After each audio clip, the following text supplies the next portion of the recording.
Assalamualaikum warahmatullahi wabarakatuh. Perkenalkan, nama saya Amanah, semester 2 Perbankan Syariah.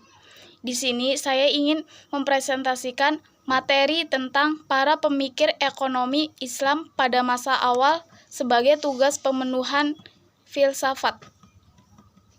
Islam lebih mengutamakan amal daripada ide. Demikian ungkap Muhammad Iqbal. Karena itu, Islam dapat terwujud sebagai suatu peradaban. Islam hadir bukan hanya sebagai gagasan agama, namun sebagai benih dan model peradaban yang kosmopolitan. Nah, yang pertama itu ada pemikir ekonomi Abu Yusuf, pemikir ekonomi Al-Saibani, pemikir ekonomi Abu Ubaid, dan pemikir ekonomi Yahya bin Umar. Yang pertama itu ada pemikiran ekonomi Abu Yusuf. Abu Yusuf adalah pemikir fikih dari aliran ahli ar-ra'yu. Jadi dia cenderung mengembangkan pemikirannya dengan dasar rasional. Ia mengembangkan dalil Al-Quran, sunnah dengan menggunakan qiyas atau analogi demi tujuan al-maslahah. Pemikiran utama Abu Yusuf adalah mengenai pajak, yakni penutupan wajib pajak, pemberian waktu longgar bagi pembayar pajak, dan sentralisasi pembuatan keputusan dalam administrasi pajak. Dan yang kedua itu ada pemikiran ekonomi Al-Saibani. Karya utama dalam bidang ekonomi Al-Saibani adalah Al-Kasb. Kitab ini muncul sebagai respon atas sikap zuhud yang tumbuh pada abad kedua Hijriah.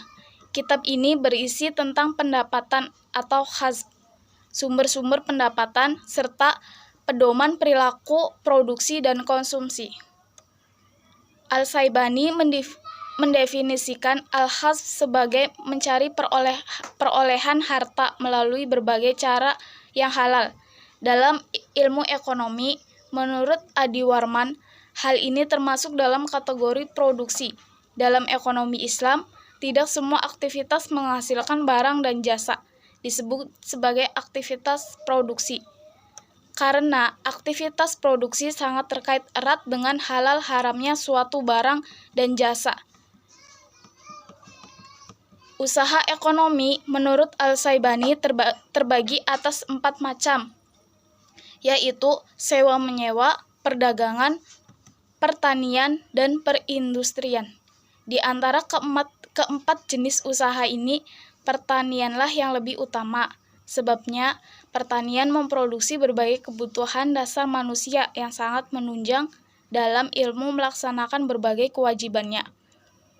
Di sini terlihat penegasan Al-Saibani mengenai motif bekerja, yakni motif ekonomi, pemenuhan kebutuhan manusia, dan motif religius, pemenuhan dorongan beribadah.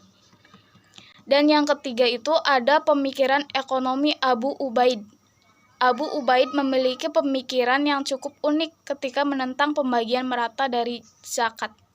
Biasanya, zakat dibagi secara merata antara 8 kelompok penerima zakat. Abu Ubaid menolaknya dan mengusulkan agar zakat diberikan untuk pemenuhan kebutuhan dasar dan penyelamatan rakyat dari kelaparan.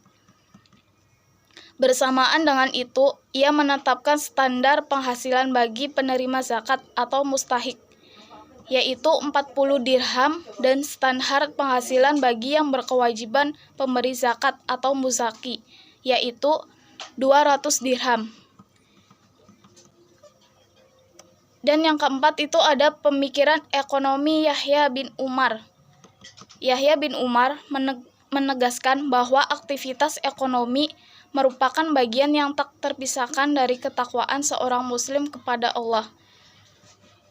Aktivitas ekonomi akan mendapatkan keberkahan jika dilandasi dengan ketakwaan.